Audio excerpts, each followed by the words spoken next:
We be where we be. Sing along with me, we be. Yeah. Wonder Woman, what? Hello, how are you all doing today? This is McCapture Films and this is Keepitlegit, the interview. Here right with me, right in front of me right now is the wonderful Wonder Woman, aka Mary. How you doing, Mary? Yeah, I'm good. I just had a busy day at the record shop as usual anyway, but I feel good, like to be open again, doing live music events and just to be performing again. It's great. Of course, it's amazing, So, I decided to interview this specific artist for a very good reason. Obviously, there's a lot of artists that are focused more on music, and that's the main avenue they're trying to go down. Well, I just decided to choose Wonder Woman because she not only is just a musician, she's also a social entrepreneur. So, for anyone who doesn't know, who is Wonder Woman? So like you said, I'm a musician, I'm a social entrepreneur, I'm a creative, I'm someone that's passionate about my community and the advancement of music in all types of ways. Since I was a kid, I noticed that it was quite a challenge to get into music due to lack of opportunities, but more specifically, someone that's into like hip hop and rap, I just didn't find like enough platforms that were supportive of that. So I decided to set up the record shop. So we're a creative space built to support the next generation of artists. Okay. So, for anyone who doesn't know, where do you come from, both country and the place in the UK? So my family's from Nigeria and I grew up in East Finchley, so mainly North London around Haringey. I went to school in Muswell Hill and yeah, I went to uni in South London as well. Okay. So how would you say your upbringing was? How was it like growing up? Was it tough or did you manage through it? Tell us more about your story. Yeah, I'd say that I definitely came from humble beginnings, raised by my mum with my brothers, at the time grew up with my three brothers, and we definitely witnessed a lot of hardship growing up. And I feel like that's something that's instilled in me, since I grew up as well, and definitely contributed to my work ethic and my drive to do things such as music, and also to set up my own business as well. Of course. So tell us what sort of got you interested in music when you were younger. What was the first sort of sign where you thought, yeah, music is my destiny? I'd say when I was super young, when I was 5 years old, and then I think my mum used to record music videos on VHS and then just play them, and then when I was a kid I'd just be watching them, and music videos, I think just visually, being a visual person myself, I was so intrigued and drawn to it. I love 80s, 90s, Madonna, Michael Jackson, their music videos really caught my attention, and I feel I just felt some connection to music. And then when I started listening to my mum's songs Whitney Houston, and I just love harmonies, melodies and stuff like that, and I just felt music was a way of expression and something that I connected with at an early age. Mm-hmm. Okay, so what motivates you every day? I just feel if I don't do it, then I don't really expect anyone to do it for me. So it's just kind of being self-sufficient and also just wanting to build for the future, set up a platform that I did not have when I was growing up, and just leave behind a legacy as well. Okay, of course. I would like to ask, I don't know if you're into books. Are you into books? I can't remember the last book I read, but I really want to read, but yeah, I just haven't found the time to read. Oh, okay. So, Yeah. What I'll ask is what sort of thing what was the thing that you saw that sort of educated you and sort of got you into a different sort of mindset? So this could have been podcast or, video or, what's anything recent that sort of got you back in the day? Or? Yeah, recently I really can't, I can't even think about something recent. But what came to mind, I was just kind of thinking when I was younger, and what really kind of caught my attention, and an artist that stands out would be Tupac and watching like a lot of his documentaries about his life and legacy. And when I was a kid, I found that really inspiring, just to see someone that was just like themselves, wasn't afraid to like voice their opinions and things like that. And I feel like, yeah, when you're a kid, seeing a figure like that can be really inspiring. So that's someone that I really, I'd say, like studied a lot when I was younger. So you would say like Tupac Shakur is like your main like role model musically? I think when I was a kid, you know, it always changes. Like now, like what inspires me to make music is something different. But I think that not having those artists was, I guess, it opened up my mind into this thing, into music. Whereas, yeah, maybe sometimes you just have an inspiration for that period of time, and then it just unlocks like a lot more within yourself as well. Let me ask, do you have a... We've discussed like who you look up into in music. Yeah. Is there anyone that you look up to it for, like, probably in business? Is there any other separate role model that's in business or even in general life that you also look up to? I'd say, just, yeah, like personally, like my older brother, that's an inspiration for me. My mum as well. Yeah, I'd say like, yeah, just like my family and some close friends, but I'd say definitely like within my family, like, yeah, my older brother's been an inspiration to me. Okay, mainly family. I Yeah. understand that. So, I would like to ask, what would you say like your strongest skills are, or maybe even top 3 strongest skills? Yeah, that's it's so weird, like thinking of yourself in that way, but I would say like just resilience would be one thing, like kind of, I feel like, yeah, as a musician, this is like a long-term game. Like sometimes you don't get the rewards straight away. And just being resilient has really helped me to achieve everything that I've achieved, where I'm able to kind of see the potential and see like the results even when it's not happening so quickly and so like big that everyone else can see it, and just kind of, yeah, being resilient even when you don't see like the rewards straight away, but still being able to maintain that same drive as if you were able to see the like the rewards. I'd also say maybe just being like getting along with people, like being passionate about people, being like a genuine person, and that's definitely helped me with my career. And I was speaking to someone about this today, how like being successful within music isn't only about like your talent and your skills, but it can be being like a personable person that can really get you so far in life. And I feel like that's something that, well, I like to like feel that I think I've got that. And lastly, I'd say just my drive, being hardworking, and yeah, just really like giving everything 100%. Would you say you had like mentors sort of within your journey, or would you say you were more independent and you more had to sort of sort yourself out? I'd say definitely like a bit of both, like where I guess like at the early stages, like, yeah, I didn't really feel like, oh, people like were like able to support me or I knew anyone.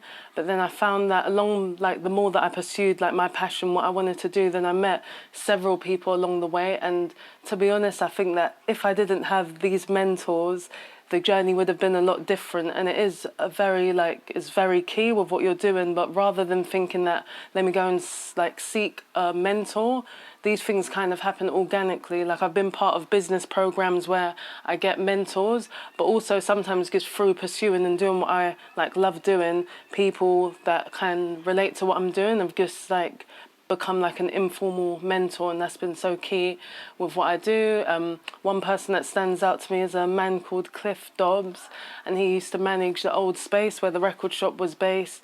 And he, like from the start, he's just so passionate about business, and then he's passionate about people that want to pursue business as well. And it's so good to have someone like when you get stuck with some questions or like you don't know what you want to do next, you can call up someone or email someone and they can just help you along the way, because it really makes a huge difference. Like some people, they quit when they're not able to get those answers straight away. So it's always good to have someone that you can call upon for that extra support. Do you have a favorite motivational quote or do you have like a certain philosophy that you stand by? Yeah. See, these things I definitely do. I guess my mind, I just can't remember. But one, I'd say that, like, sort of, again, the energy that you give out is what you're going to attract. That's one thing. For every dark night, there's a bright day, and that's another one. And yeah, I guess, yeah, like this general like philosophy about kind of just being optimistic and just looking at the positives, and also, yeah, I guess really being mindful of like the energy that you are giving out as well, and that can be through like words that you're saying, through like your behavior, and also through like what you do, whether it's like it can be in music, but it could be within, yeah, whatever you're working on. Just, yeah, being mindful of like those types of things. Yeah, I definitely agree with that, because like, you know, especially in like a place like London, Yeah. a lot of people, well, not most people, do give out this sort of negative, pessimistic energy, and they think like, oh, everything's always gonna be this way, or they blame someone like government or I don't know, anybody else. But you have to have that mind. You have to have that self mindset, and you know, give out that energy. Yeah, for to real. to Yeah, it's motivate. 100% true. And I think that even when I was like 14 years old and I was into like rap music, and it's like this type of thing, like you tell someone, oh, you want to rap, and there was just not really like a realistic, like there was what, like where do you start, what's the career path and stuff like that. And definitely like in London, like I would say now that we've kind of established like our, yeah, hip hop scene and stuff like that. But before it was just kind of a thing where these things weren't like really realistic. And yeah, it's definitely the type of environment, and because like we're like breaking like barriers as we speak. So it's a thing where, yeah, when people haven't seen something happen, then they're just a bit, like you said, pessimistic about it. But that's why I'm so like happy to be able to say that like I'm doing everything that I love pretty much. Like I'm rapping, I've set up my own like studio, and I'm still like doing my thing with music. It's not like I've reached the end and then I've just decided, oh, I want to set this up just as a thing to complement my music. But as while I'm actually like at the peak of my career, I'm also supporting other artists. And this is just like a dream come true, really. And I think that it's definitely helped shift my mindset away from, like you said, like the typical like London sort of mentality. Of course. Touching on what you said with music careers, would like to ask, what's your sort of like response to people that saying, "Oh, music can't make no money," you know? Because like to people like us that understand music, like music's $1 billion industry or £1 billion industry. You know, like to think that you can't at least make one penny from this industry is like Yeah. nonsense. So what would you respond with? Yeah, I remember like even when I was like working on the record shop, someone said to me, like he said to me that, oh, why are you doing it? There's no money in music. That's why I fell out of love with it. That's why I'm not doing it. And it was kind of through his experience. I like, because I was really trying to pursue like the record shop, and someone saying that, it kind of made me feel like second guess like what I was doing. And I just think that it's just one of those things where if you're led by money, then I guess maybe you will feel like, oh, there's no money in it because you're expecting it straight away. And if you're one of the lucky few, then maybe your career is gonna like go down that path. But this is like a long-term game with big rewards as well. So it's like, I guess if you're not motivated so like by money primarily, you'll be surprised at what you can achieve. And I do feel that, yeah, music, it's entertainment, it's culture, it's so many different things, and you definitely can make money from it, but your career path may not necessarily be the same as the next person. And what you might find is that you're going to be creating like your own role within music, so it's going to be like something quite unique. But also with things that are unique, you can make money from it because it doesn't exist anywhere else. So I think that you've got quite an advantage if you're able to successfully like pursue your own unique music career. I would like to also ask one thing. With entrepreneurship, you know, there's always like on like Instagram or on the YouTube advertisements showing like, oh yeah, entrepreneurship is glamorous, this and that and that. It's not like that. In reality, it's just hard work. It's very hard work. Yeah. So just so people, like, you give them a reality check, like, what are some of the things, like, within your entrepreneurial journey that you had to, like, or like the hardships and the sacrifices you had to make during, like, your journey? Yeah, like it's definitely, there's definitely rewards, but it's, you have your challenges. And I'd say, like, even when starting out, like trying to convince people that something that you truly believe in exists, when they can't see it, you'll find that maybe some people aren't supportive and maybe a bit doubtful. They might say like some comments that really make you feel like you don't want to pursue what you're doing. And that's something that you have to overcome, where you have to change your mindset, where you're not so like easily influenced and you're able to still persevere with something that you want to do, even if people aren't supporting or if they don't understand it as well. So just shifting your mindset from, I guess, relying on people's approval before you do something into becoming more like where you trust your own instinct and you're led by that. And also, when you're self-employed, like you will be less reliant on someone else paying you like a monthly salary. So whatever work that you put in, that's what you're going to get out of it. And even having that self-discipline is something that if you're coming from like being employed, it might be like a completely new world, and that can be a challenge in itself as well.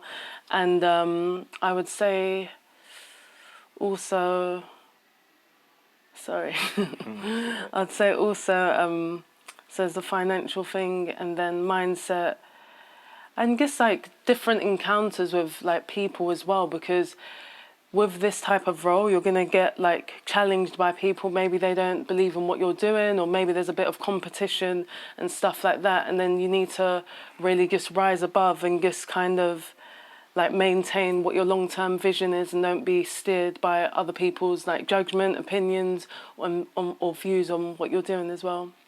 Okay. I would like, I'm the type of person, when it comes to like successful people, I like to understand like the exact sort of like journey from, I don't know, maybe they started out in not a great like neighborhood, but then they might have got themselves a job and then done a few side hustles, then built from there.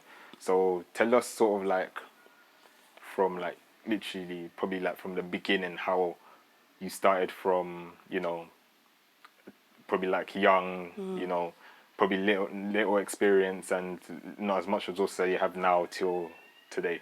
Yeah. So I think I'll start. Do you guys want to wait for that? Okay, it's fine. Yeah, I'll start from... So my mum, she always says to me that like when I was younger, I used to carry a camera and then I would be filming different parts of my neighborhood and then writing, like documenting it. I guess, I don't know what you want to call it. Like, I guess just like you could say journalism, and just always having that mindfulness about my surroundings and my community, and also being very like passionate about society.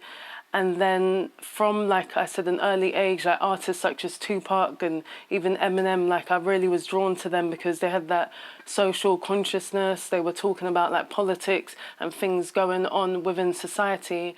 And I feel like always having that sort of like belief within myself, I knew that eventually I would want to do something that kind of impacted my community and my surroundings.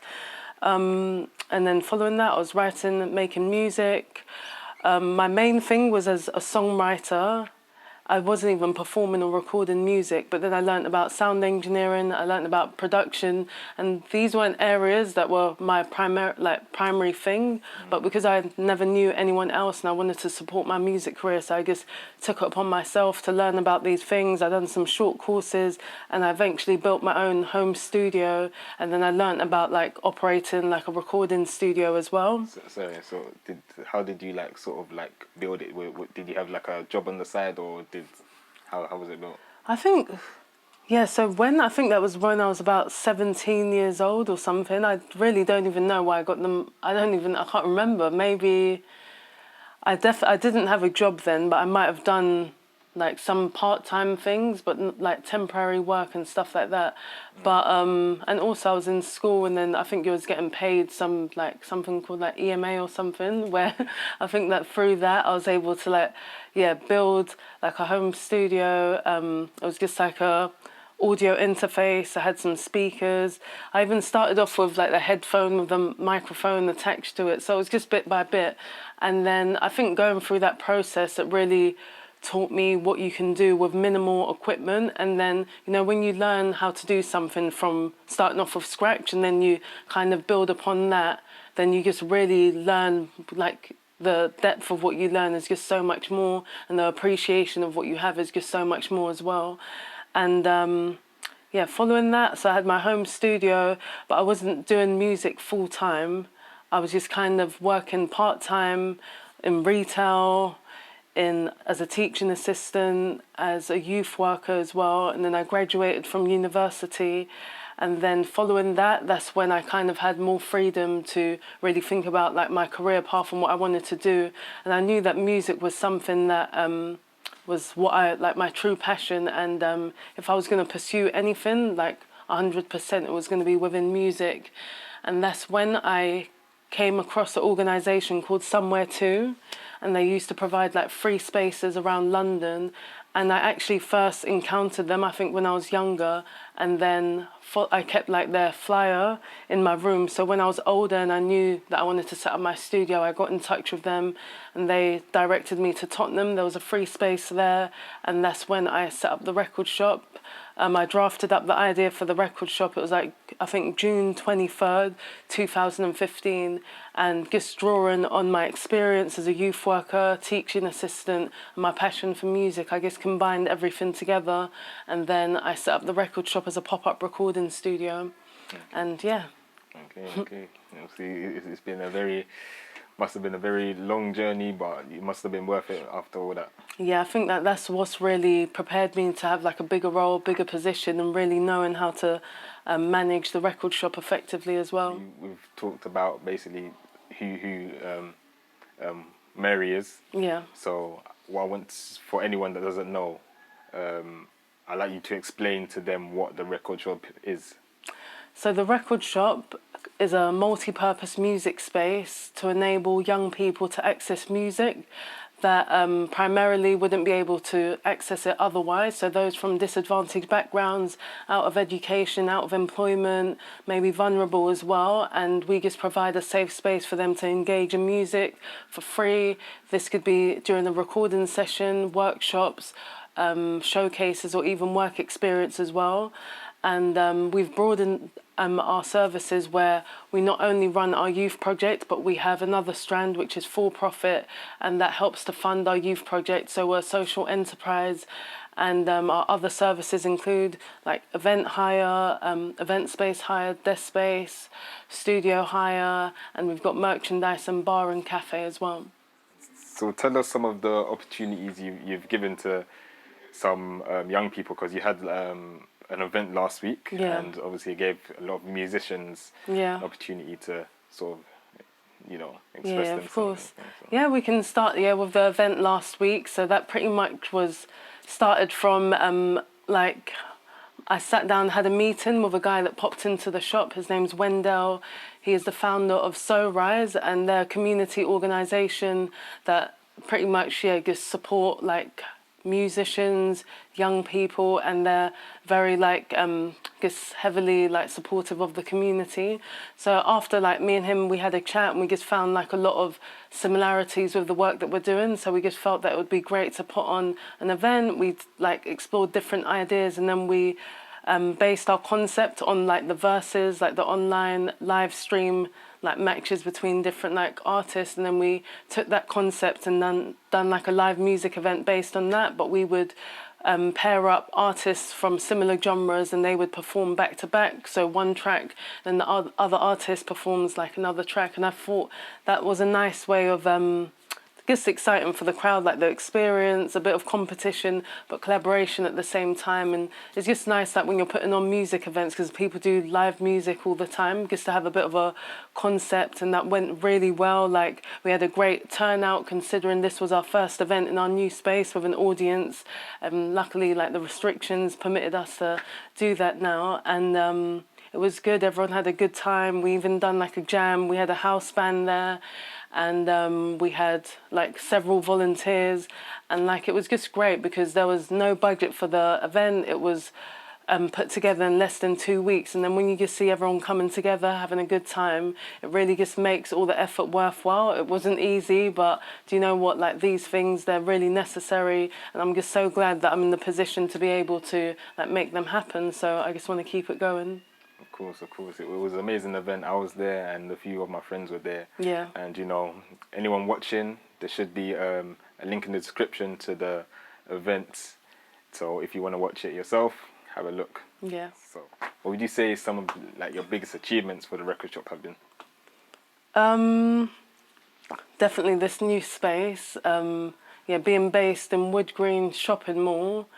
I feel like it hasn't even like sunk in, but like I know that like when I was a kid, this was the spot, like in school, like after school, come here with my friends and stuff like that, and to think that, oh, one day I'll be able to have like a shop next door to like Subway and Burger King, which are like, these are household names, they're big brands, and then even just for that experience, I feel like it's so good for someone that has like really started up something from the ground up, and then to reach that point, it just really changes your outlook on how you perceive like your dreams and like things like that. And I feel like it's super important, like you said, being based in London, and a lot of these things are just happening for the first time, so it's new, people haven't seen this type of stuff before, and I think it's important for us to kind of see what we can achieve in order for us to like achieve more and like just be successful in whatever that we decide to do. So yeah, this is definitely an accomplishment, and also to be working with a like corporate company like the mall, to be supported by Haringey Council as well. Like, these are really like big names within the community, but I did recognise with setting up the record shop that this is a community organisation, and in order for us to be able to do our work successfully, we do need key figures in the community to support the work that we do. Whereas when I started out, you know, like I was just doing this off my own back, and then it was more about convincing people that, oh, this is something realistic, this is something that could work and be successful. It was just nice to now have the support from like key figures in the community. And also like winning awards, like from the Mayor of London in 2019, that's amazing. And there was one award that I received, it was called the Young Social Entrepreneur of the Year, and this was from the Angel Mould Trust, which is a charity set up in memory of a man called Angel Mould, that he sadly committed suicide, but he was an entrepreneur, and they set up like this charity in his memory, and then for me to receive an award from that, like, that's just, it's amazing. So you've done a few big collaborations. You've done stuff with O2, you've done stuff with RedBull. You had your face on BBC a few times. Yeah. So, you know, discuss at least a few of your big collaborations. Yeah, working with O2 very like early on in my career. I think that was even the year that we set up as a company. That is something that I felt like even it was a very big deal, but I think that sometimes it's good to do things that you may feel are out of your depth in order for you to really like just I don't know, like even grow a lot quicker and to just progress as well. Like being given that chance is really important. And then working with like corporate brands, I learned a lot about just like business and even building partnerships and relationships, which is key, especially as a social enterprise as well. And that was great. Like, we had a 6-week residency in the O2 shop where I was able to bring in artists to perform, and we helped to promote the Samsung S8 phone. And yeah, I guess that was a great experience. And then following that, I think working with RedBull, that was another amazing like opportunity. Like they helped us put on an event within Tottenham, and also I was part of their Amapico program, which is basically like a boot camp for social entrepreneurs. And you go away to Bradford. We were there for like 9 or 10 days, and we got like mentoring. We took part in workshops. We took part in like well-being classes, and we had a mentor as well. And then that was just amazing. It's like, it just shows you, like, just getting that extra support while you're running your business is just key. And I just feel like so many people could benefit from like things like that. So I'm so grateful for those opportunities. Yeah, being in the Tottenham Hotspur campaign, that was amazing as well, and being featured in Nighttown.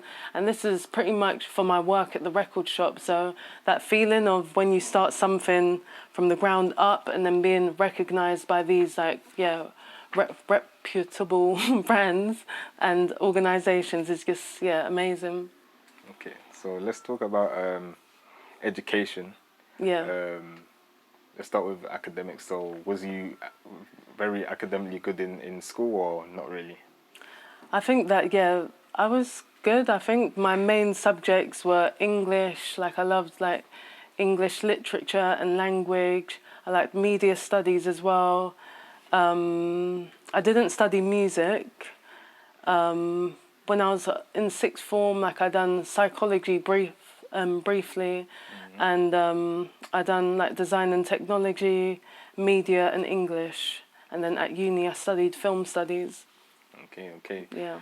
Would you say academics was sort of a thing that allowed you to do what you've done, or would you say it's more self-education that's been able to push you more forward to Yeah. situation? I think it's a combination of both. With education, I'd say like English was really good, because so it's not going to be every subject for everyone, but I'd just say for me, English was good. I got to learn about poetry. I learned about like language and like the techniques used. And these are things that when I started rapping, definitely I was drawing from the things that I'd learned when I was studying English as well. And then even like history, you know, like, yeah, the education is key, because as a like performer or musician, is like we're a voice, we're giving out a message. So definitely our knowledge, what we know, is very key. And yeah, I did learn stuff in school, and I learned stuff just in reality, just kind of like being observant, paying attention to stuff going on within my community. Also like being aware, like watching television, the news, like the media, and consuming like information in this way as well, and also studying from like musicians that I looked up to. So it was definitely a combination of both. And I would say that definitely with education and English, that is the foundation of so many things that I can do, is because, yeah, I went to good school, like well educated, know how to write things and stuff like that. And, you know, running your business, that's important. Making music, that's important as well. In life, in business, in music, in whatever you do, of course, you always have your ups, but then you also have your downs. So let's discuss, it's up to you if you want to discuss it, but let's discuss one of like your biggest mistakes or your lowest moments in life that you've had, but then you've managed to bounce back from it. Yeah. Oh boy. Let me think.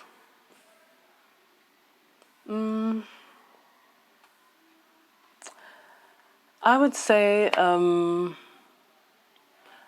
that early on in my career, like before I set up the record shop, I would have never thought that I would have set up like a business full stop, because I kind of didn't see like the idea of what business was. It was kind of like, oh, someone wearing a suit and being very like formal and corporate and this type of thing. And I guess from the angle that I was coming from is like I loved music, creativity, and not, yeah, just thinking about like businesses, separate from what I was actually doing. And then that kind of made me, I guess, reluctant to like take that step, and then always feeling like, oh, I'd probably need a manager or someone else that would help to kind of like help me create and do what I wanted to do. And a lesson that I'm so glad that I learned very early on was just basically is not only professional but a personal thing, is just having that trust within myself and really feeling that, oh, maybe I could like learn these things and really like do stuff independently, because I always felt like, oh no, I wouldn't be able to do that. Like I'd say that in school I was quite quiet and people would probably describe me as like shy as well. But I think that as I've grown up, I realised that actually, no, I'm not like that. And there's a lot of things that I could like do and achieve, but it only took for me to kind of, I guess, have some trust in myself, build my confidence, and that came through music and performing. And that helped. So I'd say like my personal life and professional life always like ran like simultaneously, where within professionally, like building my confidence helped me to have more confidence within myself and enabled me to really like manage and like found my own like company and just keep going. But I'd say at the start it was a bit of a challenge, like kind of stepping into that role as a leader and believing that I could do this by myself and not seeking further approval. So definitely just that whole personal development, having like confidence within myself, helped to build my business and make it what it is today. Okay. You've came a long way. Yeah. Came a very long way.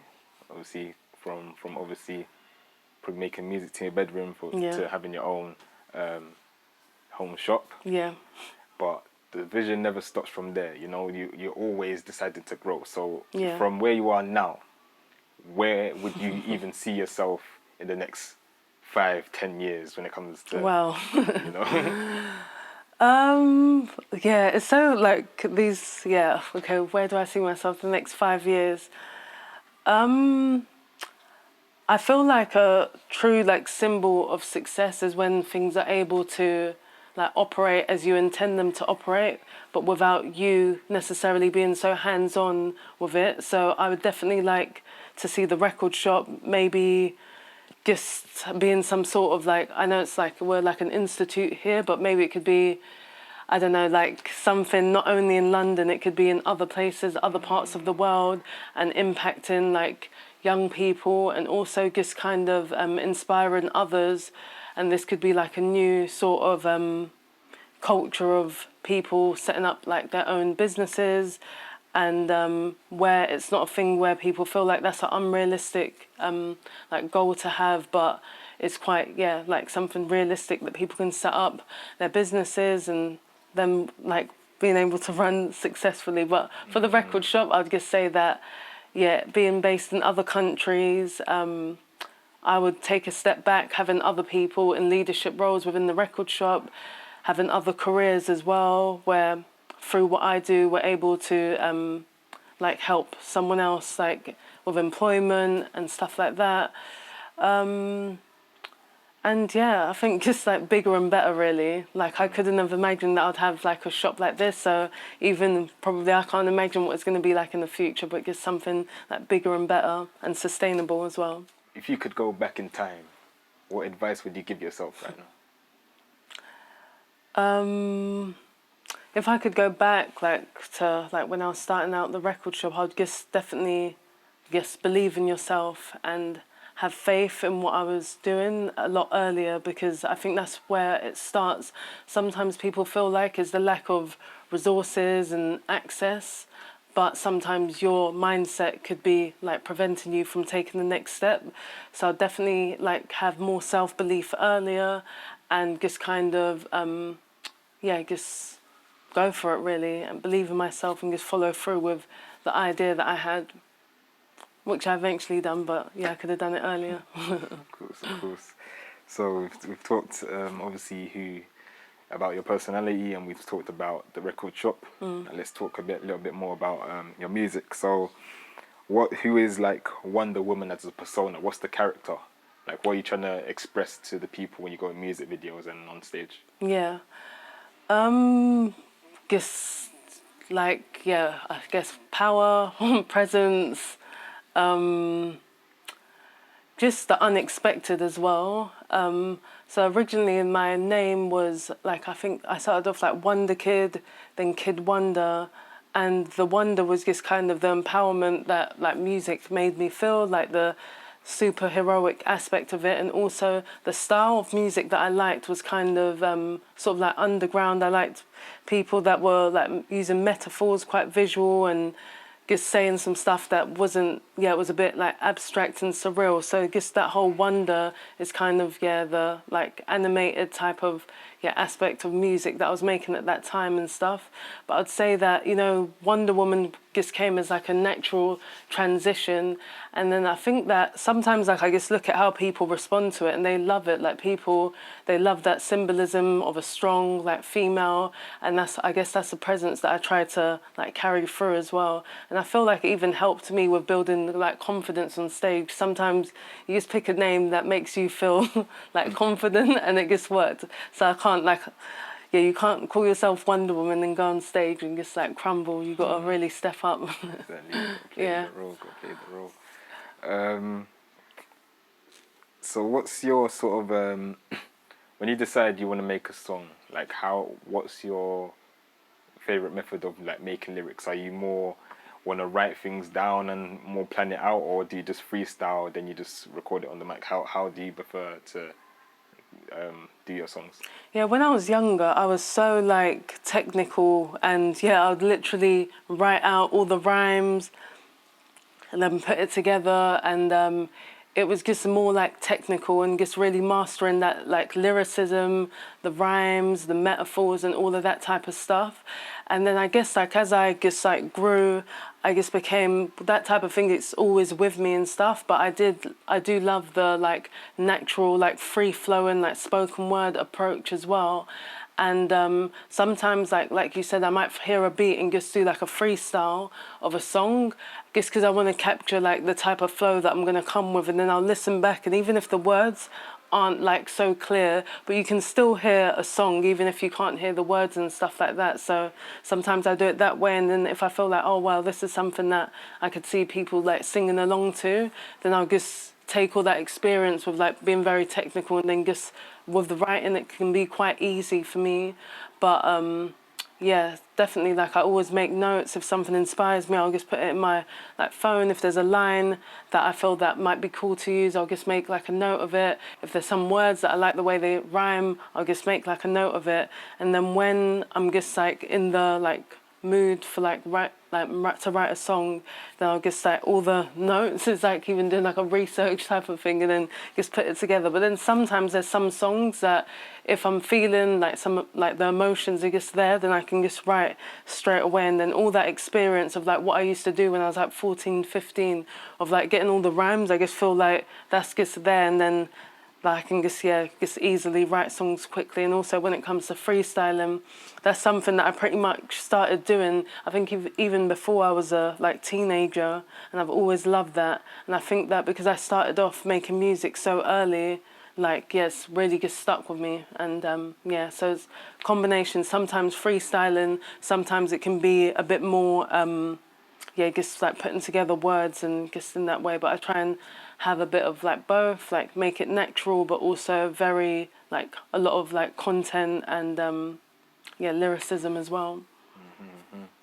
So because nowadays you probably like a lot, you're more busy with your schedule and everything. When it comes to music, would you say you still want to like do everything in-house? So for example, record like record yourself in the booth, engineer yourself and all of that, or would you prefer doing stuff externally and outsourcing stuff? So obviously you just record in someone else's maybe studio, and then obviously you get other people just to do the rest. What do you prefer? Yeah, like it really just depends. Like at the moment, like you said, because of like my schedule, I do find myself like recording my recent stuff like at the record shop, because I just want to like, it's a new space, utilize it, promote it as well. And also because I love, like I'm always here anyway, and I love this space. But as a musician, I know that musicians, we go to various studios and stuff like that, and it can be like a good thing just to change up your environment. And even like I love working with different producers as well, and that's the benefit of like when you're like, it can be great to have the one producer, like for your sound and everything, but also I do like to work with different people and see what sounds they bring out of me as well. So I think a bit of both. It's just, yeah, with music, it's like a free-flowing thing. So I would encourage like anyone, yeah, you just go whatever you're feeling. If you want to go to a different studio, it's a great experience as well, just to work with different people and just see what is your like creative process, what do you like, and yeah, you can just kind of eventually know like what type of atmosphere you need to create the best type of music that you want to create as well. Of course, man. And anyone watching, of course, at the record shop, there's a studio here, you know, so you could use that one. That's the best one. That's the best one to use. Yeah, thank you. I appreciate that. Whether only that you like, not many studios are in the shopping mall, and I feel like that experience in itself, like if I was younger and walking through the mall and to come across a recording studio that I could go in and record for free, and yeah, leave with like a track, I think that that's like, yeah, just an amazing experience. So definitely, even just for the sake of saying you recorded in a studio in a shopping mall, like you definitely have to come to the record shop. Let's talk about your first ever like song and first ever performance. So yeah. Literally like your first one. Like, okay, I have to try and remember. You know? like what was like sort of the, you know, looking back now, what do you think? What was this? Or So I had one song, it was like a concept type of song. I'm sure I probably had a song before, but this one stands out, and it was called like Me and My Boys. And then it was like a concept song where like the persona, yeah, I was just amongst the boys or whatever. And then it was just kind of like, I think like the first lines, if I can even remember it, but it was something like, me and my boys pass pliers to cut through barbed wire. Don't ask either because we ain't snitches or masked either. Something like that. Yeah, it was something, yeah, like that. And then I was just doing like some storytelling thing. And I think I was like about 14, 15 years old. And then following that, I got the opportunity to record in the studio when I was 17. And I remember the guys that ran the studio, like, because I was visiting like a cousin, and then like, they asked me, let's see you rap and perform, like what you can do. And I think I was about like 15, 16. I was so nervous, even though I'd wrote this, but feeling so anxious about even sharing what I was doing. Like I think even when I was in school, no one knew I made music. There was people that made music, but I just kept mine like very low key. But yeah, I was so nervous doing that. And then after like I like showed them that song, then they were like, oh yeah, you got to come to the studio. And then like, wow, it was just kind of shifting my mindset of where I kind of looked at the music thing as something, I didn't want to like share or let anyone know about. And then when you feel that way about something, and then for someone to actually say that, wow, like you're sick, you're so good, like that shifting your mind where you can see that, something that I felt like I'm just going to keep to myself, but people like it, and that's something that I've created by myself. And I think, yeah, those experiences in life really help to, just kind of, when you get accepted for being yourself and something that's 100% you, it's just a different feeling. So following that, went to the studio, I recorded that song. I think it was my first, one of my first recordings. And I had another song called like Facts and Figures. I can barely remember that, but yeah, that was Me and My Boys. Okay. I've also seen some of your stuff you've performed internationally as well. Yeah. First explain like, you know, where you went and how it was, and then, you know, how was it performing to an audience that probably don't understand the language and everything. Yeah. So how was that? So that was my first experience, and I think that was like my biggest crowd that I'd performed in front of. So that was at the end of 2018, and it was in Spain, in a part of Spain called Jerez, so southern Spain. So a friend of mine, like I guess met him through Instagram. He's a graffiti artist, and he like had heard some tracks of mine. He liked it, and then we just connected through Instagram. And then he was coming to London anyway, so we met up. He done a bit of artwork for me, and we just kept in touch since. And then when one of his friends, because they're part of a graffiti crew, they're called Andalusia Vandals, and yeah, so shout out them. And then so yeah, so his friend was putting on an event. It was like a hip hop event, like in Spain and like parts of Europe. Like people are really into like hip hop culture, rap, breakdancing, graffiti, yeah, like all of like the like elements of hip hop and stuff like that. And then so yeah, they were putting on an event. They invited me. Do you want to come and perform? I was a bit like hesitant because of like it was short notice, but then I went there, and then there was a really big like Spanish like group that was like the like last acts on, and then yeah, I got to perform just before them. And I think that I was like the only like artist, not only like international, but the only like other supporting act on stage as well. And that was in front of like a crowd of 3,000. So as soon as I landed in Spain, I went straight there, went to the, I don't know, like the back room to change and just like sit there and wait and then just perform. So it was an amazing experience. The crowd, they were really like, they understand some English, and I think that just having someone like from like not from your like city to come down, and this is quite a sort of a like quiet, like it's a like a small like city in Spain.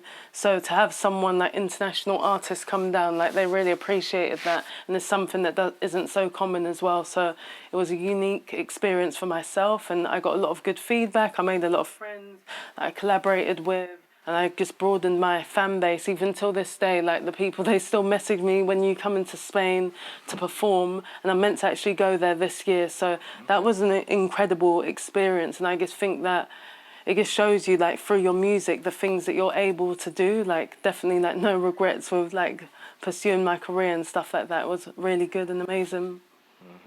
Of course. And I went Portugal as well. Okay. Yeah, which was cool.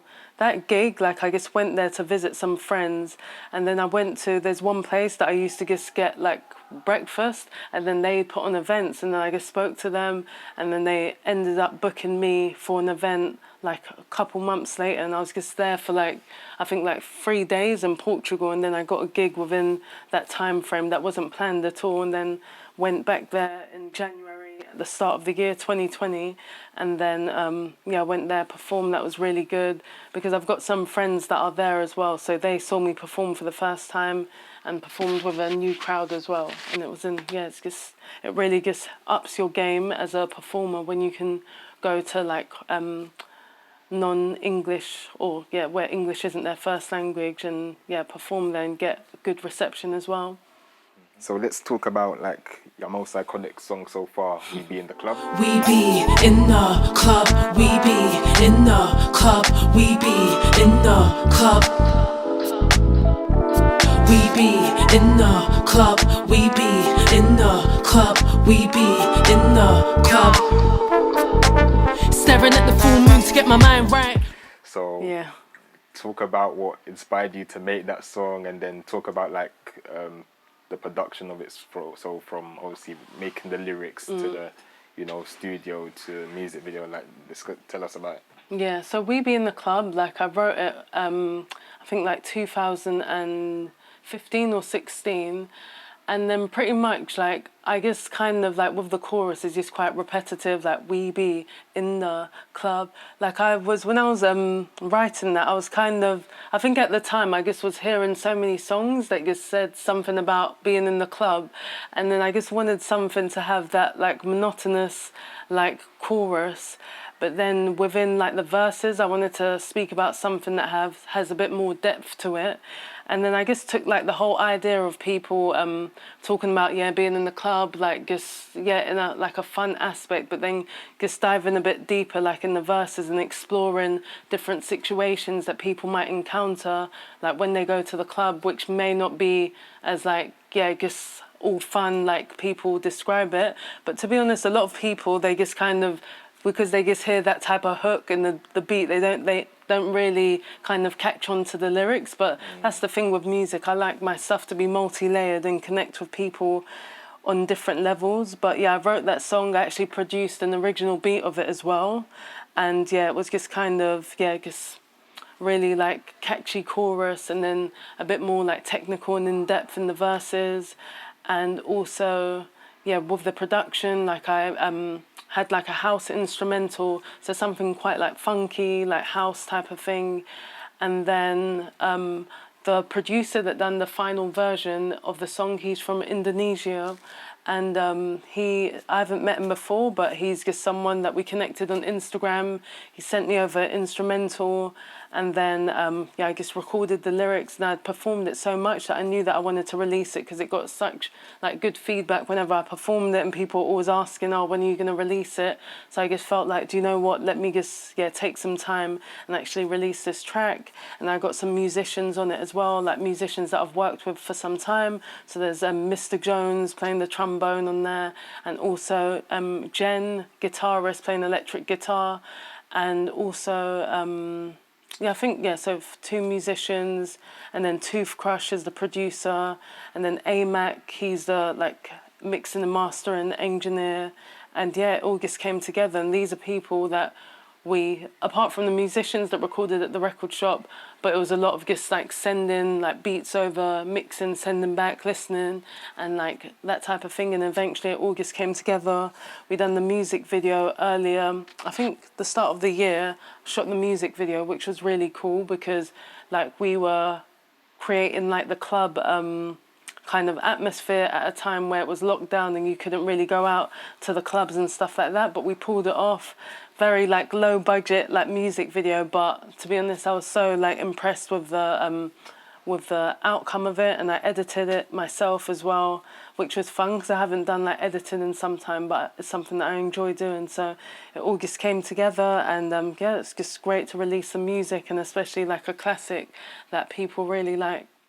There's a common mistake that musicians do, where they want to be musicians full time, but they don't want to fund themselves financially, so they will probably refuse to get a job, or refuse to basically try and put food on the table because they're too focused on being a musician. That's very true. So what do you think is very important for not only to obviously support your craft musically, but also financially? 100%. And I think that that's the thing. Sometimes if you love like your music, if you're really passionate and really believe in it, even if you're working in, let's say for example, Sainsbury's, you're not looking at it like you're working in Sainsbury's, you're looking at it like I'm working to save up for my music career, or I'm working because this funds my music career, or I'm working because this is what enables me to like earn a living so I can survive, and then I can make my music. So it's one of those things where like the work, especially like with musicians, unless you have the luxury of maybe someone decides to invest in your music career early, but a lot of us, we don't have like that privilege. So it's kind of like looking at like earning money or like working as a way of funding your music career. And also just, when you're not led by money, these things don't even feel like, I feel like a lot of the time, like I was making music with without earning any money, and I was happy because that's just what I wanted to do, because what I got from music, I wasn't expecting a financial thing. And I feel like if you start off in that way, when you do get your rewards, you see it as like, oh wow, like you're even more excited because it was just enough for you to do it, and just kind of for people to listen. I even remember like when I was 15, one of my first performances, I went to one audition. It was called Future Hype with a PH, not F. And so it was like a female-only competition. And then I went there and I was really so nervous and I had no, like, yeah, I wasn't even ready to perform. But my main thing is I was just going there because if I could kind of share my music with people, that was an achievement for myself. I went there, I think I even had my had my paper in front of me. And then, yeah, I had my paper in front and I was just reading the lyrics and stuff like that. And then I think the host of it, she seemed like she wasn't happy because I had my paper with me. But for me, it was just, I just needed that moment just to be able to read out the lyrics that I had wrote in front of people. And I think that if you start off from that standpoint where you're not led by like money isn't the driving force of what you're doing, then you can get a lot further because it's like, yeah, that type of thing is not something that is necessarily like tangible. And I don't know if that's what really stimulates you and keeps you going, then your destination is going to be endless. And then when you do get paid, it's like, wow, like that's just like the icing on the cake. And I think that, yeah, man, when you're too like desperate and you're craving something too much, then it just kind of, yeah, runs away from you. But then when you're just kind of like, you're more relaxed and it all comes your way and it's just kind of, yeah, better standpoint to be operating from as well. Exactly. So you heard it first, like, you know, however you need to finance yourself, just, you know, if you can just get a job, you know, Yeah. like, you know, there's nothing wrong with it, you know what Exactly, I'm saying? yeah. You know, like, you know, because this is how like musicians, they get into doing like, you know, bad stuff for money, and obviously we're not trying to do all that. We're trying to That's actually true. be legit, like keep it Yeah, legit. I So, feel like just to add is like a lot to do with like perception and stuff like that. Maybe people feel like, oh, a musician isn't meant to be working in retail, or a musician isn't meant to be doing this. So maybe, like you said, maybe the whatever criminal activity fits in with the persona of how this musician should be earning a living.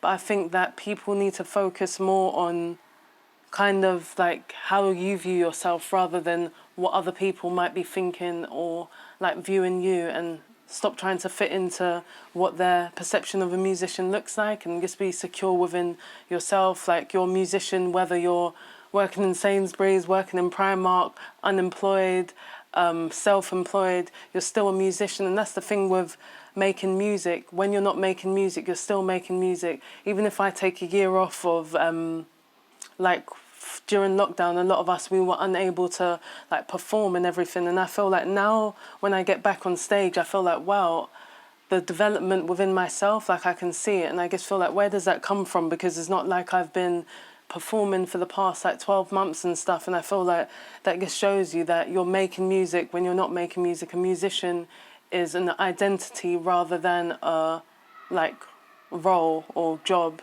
type of thing. do you have any like music projects that's coming up soon? Yeah, so like, do you know what? I don't want to say it because in case it takes like 2 years to come out. But yeah, I'm working. I want to do an album. I know it seems, yeah, I'm thinking, how am I going to do an album? But let me say I'm going to do an album, because if I say it, then it's going to happen. But I've got a couple singles that I want to drop. I want to do more like music videos as well, because that's the thing, is like the day and age that we're in, social media, the visuals, and I like visuals anyway. So I definitely want to put more out there. And with the albums, because I feel like now I've established like a fan base, and I really want to like give back with my music. So I think an album, even though there's a lot of work and time, but it's definitely worthwhile. Just give like all your supporters something to kind of keep with them, and just to like get a better idea of you as an artist as well. So that's what I'm working on. I feel like I'm just getting back into performing, so I'm going to be like performing a lot more as well. But definitely there's an album going on in the background, and there's a couple singles that I will, like, fingers crossed, drop like in a few months' time. Yeah. Yeah, so we're gonna wrap it up. I think the last question I got to ask you is, to any advice to any musicians or social entrepreneurs that are starting up the journey right now, what would be your advice to them? I would say to them, like, yeah, just go for it. I know that it's very like simple and everything like that, but I think that, yeah, just have that belief within yourself, and don't look for approval from others, and just pretty much just go for it. And with these types of things, you may not see like the long-term reward that comes straight away, but it does take you taking that first step in order to put yourself in the position where you eventually do see that, and embrace all the challenges, because they help to shape you into the best like founder, entrepreneur, manager, leader of whatever you want to start as well. So yeah, like those are important aspects, and I feel like, yeah, that's the thing, just go for it. Of course, amazing.